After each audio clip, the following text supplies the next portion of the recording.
भी जानते हैं कि हिमाचल प्रदेश में आजकल जो पूरे विश्व के साथ साथ महामारी का दौर है, कोरोना से पूरा विश्व, देश और प्रदेश ग्रस्त है। इस पूरे जो ये समय है, इसमें जैसा हमने पूर्व में भी कहा, जो हमारी प्रदेश की अर्थव्यवस्था है, प्रदेश की हमारी इकोनॉमी है, प्रदेश का हमारा कारोबार है, और ख़ास रूप से जो प्रदेश में सरकारी क्षेत्र में जो विकास के कार्य हो रहे हैं, उस सब में एक बहुत बड़ा प्रश्न चिन्ह लग चुका है। और हमने पहले भी काफ़ी बारी ये बात रखी थी कि इस एग्जिट प्लान, जब ये लॉकडाउन शुरू ही हुआ था प्रदेश और देश के अंदर, उस समय हमने प्रदेश में एग्जिट प्लान लाने की बात करी थी। प्रदेश में हमारी अर्थव्यवस्था को, इकोनॉमी को वापस पटरी पे लाने की बात करी थी, मगर उस समय सरकार ने गंभीरता से इस विषय को, इस मुद्दे को नहीं लिया, और आज हमें उसका भुगतान प्रदेश के अंदर करने को और देखने को मिल रहा है। आज ही के अखबार में हम सुबह पढ़ रहे थे, शिमला शहर की अगर हम बात करें, जितने हमारे मुख्य दुकानें जो शिमला के माल रोड में है, लोअर बाजार में है, वहाँ पे कोई भी जो है बिजनेस ना होने की वजह से आज वहाँ के जो दुकानदार हैं, जो व्यापारी भाई हैं, वो मजबूर हो गए हैं अपने दुकानों को बेचने के लिए या अपना कार्य बंद करने के लिए। ये अर्थव्यवस्था की कमी की वजह से और जो प्रिवेंटिव मेजर सरकार ने नहीं लिए हैं उसकी वजह से हुआ है। दूसरा, जो होटल इंडस्ट्रीज की हमने बात करी, बहुत बारी हमने सरकार से ये निवेदन किया कि कुछ ना कुछ पैकेज प्रदेश के टूरिज्म इंडस्ट्री को दिया जाना चाहिए उनको बचाने के लिए। रोज अखबारों में ये मसला आ रहा है, रोज अखबारों में ये मुद्दा आ रहा है कि होटल इंडस्ट्री प्रदेश में पूरी तरीके से, मैं केवल होटल इंडस्ट्री की बात नहीं करूंगा मगर टूरिज्म इंडस्ट्री, क्योंकि होटल के साथ साथ जो टूरिज्म एक्टिविटी प्रदेश के अंदर होती थी वो पूरी तरीके से चरमरा गई है, और इसमें कोई भी मदद प्रदेश सरकार ने आज तक इसमें प्रदेश के लोगों की नहीं करी है। चाहे वो कुल्लू मनाली है, चाहे वो बीड़ बिलिंग है, चाहे वो कांगड़ा है, चाहे वो शिमला है, पूरी तरीके से हमारा टूरिज्म जो इकोनॉमी प्रदेश के अंदर है वो चरमरा गई है। आज जिस विषय के लिए हम आपके बीच यहाँ पे उपस्थित हुए हैं, पिछले काफी दिनों से अखबारों के माध्यम से भी और जो हमारे कई साथी प्रदेश के अंदर है वो हमें निवेदन करते रहते हैं कि आप हमारी आवाज सरकार के समक्ष उठाएं, और एक जिम्मेदार विपक्ष का सदस्य होने के नाते ये मैं समझता हूं कि हमारा दायित्व बनता है कि हम सकारात्मकता से जो मुद्दे प्रदेश के लोगों के हैं, प्रदेश के कर्मचारियों के हैं, उनको जो है सरकार के समक्ष उठाएं, आप लोगों के माध्यम से, मीडिया के माध्यम से लोगों के समक्ष उठाएं ताकि उसमें जागरूकता फैल सके। आज जिस विषय पे हम आपका ध्यान उजागर करना चाहते हैं और निकट भविष्य में इस विषय में हम माननीय प्रदेश के राज्यपाल महोदय से भी जो है भेंट करेंगे, उनको भी लिखित रूप से इसके बारे में सूचित करवाएंगे। मुख्यमंत्री और शिक्षा मंत्री तो इसके बारे में सूचित हो चुके हैं, वो अलग बात है कि वो इस विषय पे मौन है, कोई कुछ बोल नहीं रहा है। जैसा हम जानते हैं कि प्रदेश में जो निजी सेक्टर में जो यूनिवर्सिटीज है, स्कूल्स है, कॉलेजेस है, ये एक पर्टिकुलर एक्ट के तहत प्रदेश में प्राइवेट एजुकेशन को बढ़ावा देने के लिए, प्रदेश में शिक्षा प्रणाली को मजबूत करने के लिए खोले गए थे। और अधिकतर जो इसमें हमारे यूनिवर्सिटीज है, चाहे वो भारा यूनिवर्सिटी सोलन के अंदर है, चाहे वो मार्कंडे ऋषि एमएमयू यूनिवर्सिटी जो मेडिकल यूनिवर्सिटी आपके सोलन में है, चाहे वो आपकी अर्नी यूनिवर्सिटी जो कांगड़ा के अंदर खोली गई, चाहे अग्रसेन यूनिवर्सिटी जो बद्दी में जिला सोलन के अंदर है, ये सब अधिकतर जो पूर्व भाजपा की सरकार प्रेम कुमार धूमल जी के नेतृत्व में थी 2007 से 2012 में, उस समय कंसेशनल रेट पे, आपको याद होगा उस समय भी हमने एक नारा हिमाचल प्रदेश में लगाया था कि Himachal Pradesh is on sale. जब 2012 के चुनाव आए थे उस समय ये नारा प्रदेश के अंदर लगा था और जिस तरीके से प्रदेश की हितों को उस समय बाहर के लोगों को बेचा गया था, उसके ऊपर हमने गहरी चिंता व्यक्त करी थी। आज वही चीजें, जो विषय हमने आज से 5-6 साल पहले उठाए थे, आज वही हमको धरातल पे दिखते हुए नजर आ रहे हैं। आज चाहे वो अर्नी यूनिवर्सिटी है, आज कई अखबार में जो है खबर है कि chancellor, vice chancellor Arni university के ऊपर जो है एक्शन लिया जा रहा है, उन पे जो है उनके ऊपर केस रजिस्टर किया जा रहा है। पिछले कुछ दिन पहले हमने जो एमएमयू मेडिकल यूनिवर्सिटी है सोलन में, उसके बारे में देखा कि वहां पे किस तरीके से 5 लाख डिग्रियां जो है इतने सालों के अंदर वहां पे बेची गई। युवाओं के भविष्य के साथ तो खिलवाड़ किया ही गया। जो हमारा यूथ है प्रदेश का, जो अलग अलग जो है स्कूलों से पढ़कर आ रहा है और आगे वहां पे शिक्षा ग्रहण कर रहा है, उनकी भविष्य पे तो एक क्वेश्चन मार्क इसकी वजह से लगा ही है। मगर साथ साथ जो वहां पे हमारी टीचिंग फैकल्टी है, जो हमारे वहां पे लेक्चरर्स है, प्रोफेसर्स है, टीचर्स है, चाहे वो हमारे टीचिंग फैकल्टी है चाहे नॉन टीचिंग फैकल्टी है। अभी फॉर इंस्टेंस जो भारा यूनिवर्सिटी है, वहां पर करीबन 2 साल हो चुके हैं, अभी तक वहां की फैकल्टी को, चाहे टीचिंग फैकल्टी है चाहे नॉन टीचिंग फैकल्टी है, करीबन 170 एम्प्लॉइज है जिनको पिछले 2 साल की सैलरी नहीं मिली है। आज इस संकट में, जब कोरोना काल पूरे प्रदेश में फैला हुआ है, आज जब लोगों के पास वैसे भी जो है पैसे की शॉर्टेज है, लिक्विडिटी की कमी है, उस समय में जब इन लोगों को उनकी सैलरी नहीं मिल रही, उनका वेतन नहीं मिल रहा, तो उनका और उनका परिवार को कौन संभालेगा, कौन उनका ख्याल रखेगा, कौन उनकी एजुकेशन के बिल देगा, कौन उनके बिजली के बिल देगा, कौन उनके राशन के बिल देगा। इस चीज पे सरकार को ध्यान देना चाहिए। जब भी सरकार से ये चीज पूछी जाती है, शिक्षा मंत्री जी से ये चीज पूछी जाती है, तो एक घिसा पिटा जवाब दे देते हैं कि जो प्राइवेट रेगुलेटरी अथॉरिटी है, वो एजुकेशन रेगुलेटरी अथॉरिटी है, वो इस पे कार्यरत है, मैटर सब जुडिस है और इस पे हम कुछ बोल नहीं सकते। मैं उनको ये बोलना चाहूंगा कि जो एजुकेशन रेगुलेटरी अथॉरिटी है, that has been constituted by the government, मैं मानता हूं कि वो एक ऑटोनोमस बॉडी है, उनका अपना एक कार्य करने का जो है उनका अपना कार्य करने का एक रास्ता है, मगर गवर्नमेंट को इसमें इंटरवीन करने की आवश्यकता निश्चित तौर से है। और जिस तरीके से गवर्नमेंट ने, सरकार ने अपना पल्ला इससे अच्छी तरीके से झाड़ लिया है, ये बहुत ही चिंता का विषय है। पिछले कुछ समय पहले हमने जिला मनाली में, जिला कुल्लू के मनाली क्षेत्र में भी जो प्राइवेट स्कूलों का जो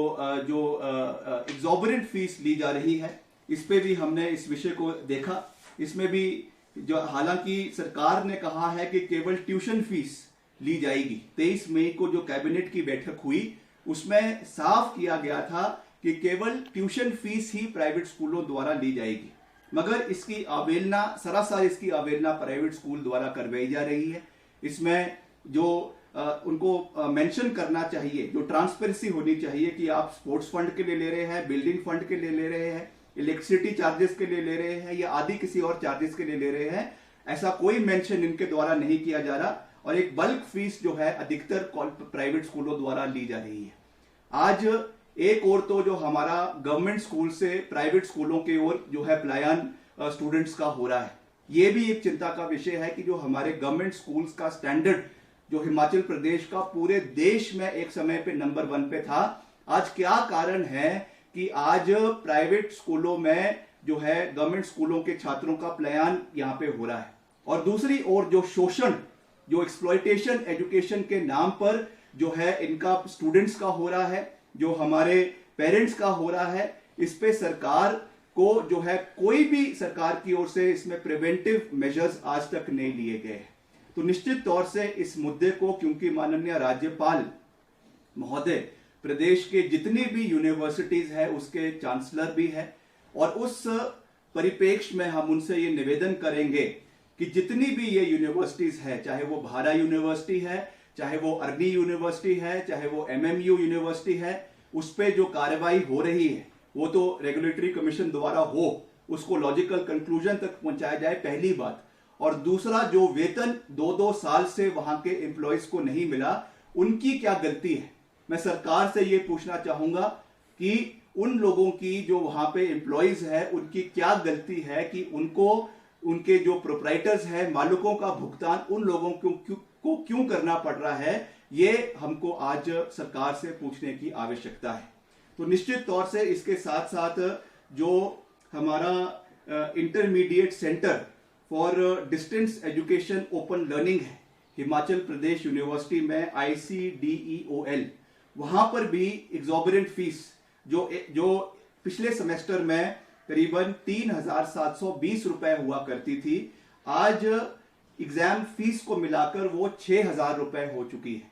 मैं फिर से ये सरकार से ये पूछना चाहूंगा कि इस समय में जब कोरोना काल है, इस समय में जब लिक्विडिटी की कमी है, लोगों के पास पैसा नहीं है, उस समय हिमाचल प्रदेश यूनिवर्सिटी अपनी फीस को जो है इस तरीके से जो बढ़ा रहा है, ये कहां का न्याय प्रदेश के युवाओं के साथ है? ये प्रदेश के युवाओं के साथ खिलवाड़ है। प्रदेश के युवाओं को एक और हम कहते हैं कि हमको रोजगार दिलवाना है, एक और हम कहते हैं कि हमने उनको आत्मनिर्भर करना है, और दूसरी ओर आपके हिमाचल प्रदेश यूनिवर्सिटी में जो है लगातार फीस बढ़ रही है। जैसा मैंने अभी ICDEOL के बारे में कहा, वैसे और भी कई इंस्टेंसेस है जहां पे कॉलेजेस के, स्कूल्स के जो है फीस को जो है बिना किसी रेगुलेटरी कमीशन के साथ डिस्कस किए हुए, बिना किसी कमीशन के साथ डिस्कस किए हुए जो है उसको इंक्रीज किया जा रहा है। तो निश्चित तौर से इन विषयों पर सरकार को आने वाले समय में जवाबदेही करने की आवश्यकता है। विधानसभा का जब भी सत्र होगा तब हम इस विषय को और मजबूती के साथ उठाएंगे, मगर इन द इंटरवीनिंग पीरियड मेरा प्रदेश के युवाओं की ओर से, प्रदेश के छात्रों की ओर से, प्रदेश के निजी क्षेत्र में जो हमारे शिक्षक हैं उनकी ओर से सरकार से ये निवेदन रहेगा कि आप जो अमीर उद्योगपति हैं उनके हाथ में खेलना बंद करें। उनके लिए जो आप हमारे प्रदेश के युवाओं के साथ, प्रदेश के लेक्चरर्स के साथ, प्रदेश के प्रोफेसर्स के साथ, जो PhD होल्डर्स के साथ जो आप खिलवाड़ कर रहे हैं, ये एक अच्छी चीज नहीं है। आपको इनके हितों की रक्षा करने की आवश्यकता है और निकट भविष्य में आप इसके लिए सरकार कोई फैसला ले, कैबिनेट में इस मुद्दे को लेकर जाए और कड़ी कार्रवाई इन यूनिवर्सिटीज के ऊपर करी जाए, ताकि प्रदेश में जो डूबियस डिस्टिंक्शन आज हिमाचल प्रदेश को मिला है, हमने पहले काफी ऐसे विषय सुने कि नॉर्थ ईस्ट में इस तरह की यूनिवर्सिटीज हुआ करती थी, मगर आज हिमाचल प्रदेश का दुर्भाग्य है कि आज इस तरीके की यूनिवर्सिटीज हिमाचल प्रदेश के अंदर पैदा हो गई है, जहां पे आप दिल्ली में बैठकर जो है, बेंगलोर में बैठकर, हरियाणा में बैठकर यूनिवर्सिटीज में जो है पैसा देकर जो है डिग्रियां प्राप्त कर सकते हैं। ये कोई अच्छा संकेत और शुभ संकेत हिमाचल प्रदेश के लिए नहीं है। हमको जो हिमाचल प्रदेश का जो नाम शिक्षा के क्षेत्र में पूर्व में रहा है, उस और प्रदेश को आगे ले जाने की आवश्यकता है। और इसके अलावा भी जो और महत्वपूर्ण मुद्दे प्रदेश के रहे हैं, चाहे वो बागवानों का है, चाहे वो किसानों का है, चाहे वो हमारे जो और दिहाड़ीदार हैं उनका है, उनकी आवाज को भी हम समय समय पर सरकार के समक्ष उठाते रहेंगे। अभी कुछ समय पहले मुख्यमंत्री जी ने जो हमारे खास रूप से बागवान हैं उनके लिए निर्देश दिए हैं कि करीबन 1.5 करोड़ पेटियां, सेब की पेटियों का उत्पादन किया जाए। ये भी जो एक्सपेक्टेड हमारा करीबन 2-2.5 करोड़ पेटियां प्रदेश के अंदर सेब की पेटियां चाहिए होती है, उसके लिए अभी शॉर्टफॉल है। इस पे भी मेरा निवेदन सरकार से रहेगा कि अभी सेब सीजन आने वाला है, निश्चित तौर से आप उस पर प्रिवेंटिव मेजर्स अभी से ही लें। और साथ ही साथ जो आड़तियों की कमी इस बारी हमको मंडियों में देखने को मिल रही है, लदानियों की कमी हमें देखने को मिल रही है। आज ही के अखबार में मैं सुबह पढ़ रहा था कि ऐसा कहा गया है कि अगर उसमें एक भी व्यक्ति को जो बाहर से आता है, अगर उनको कहीं पॉजिटिव पाया जाता है तो पूरी की पूरी मंडी को सील कर दिया जाएगा। मैं समझता हूं कि ये कोई जो है एक सही निर्णय नहीं है। हमको जो अदानी बाहर से आ रहे हैं उनकी चेकिंग मंडियों में एंटर होने से पहले उनकी चेकिंग जो है बॉर्डर पे करनी आवश्यक है। आप पूरी की पूरी मंडी को सील कर देंगे, ये उसका कोई हल नहीं है। इससे जो आर्थिक नुकसान होगा वो प्रदेश के बागवानों और किसानों को होगा। तो ये मेरा निवेदन सरकार से है और खास रूप से प्रदेश के मुख्यमंत्री श्री जयराम ठाकुर जी से रहेगा कि इन विषयों पे वो मजबूती के साथ जो है वो कार्य करें। जैसा मैंने पूर्व में भी कहा है, हम केवल जो है सकारात्मक रूप से प्रदेश के हितों की रक्षा करने में विश्वास रखते हैं, केवल निंदा करने के लिए निंदा में विश्वास नहीं रखते हैं। और निश्चित तौर से ये जो महत्वपूर्ण मुद्दे प्रदेश के अंदर आज है, इनको हम समय समय पर उठाते रहेंगे और सही रूप से इसका लाभ प्रदेश के लोगों को मिले, ये हमारा प्रयास समय समय पर रहता है और भविष्य में भी रहेगा। शिमला ग्रामीण की ही बात नहीं है, अपितु पूरे प्रदेश में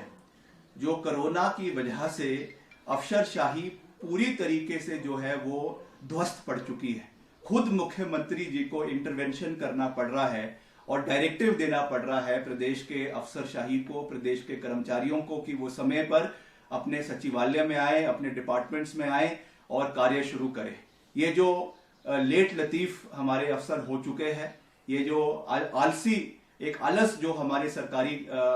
विभागों में आ चुका है, इसके लिए सरकार को निश्चित तौर से कड़े कदम उठाने की आवश्यकता है। और ये इसीलिए,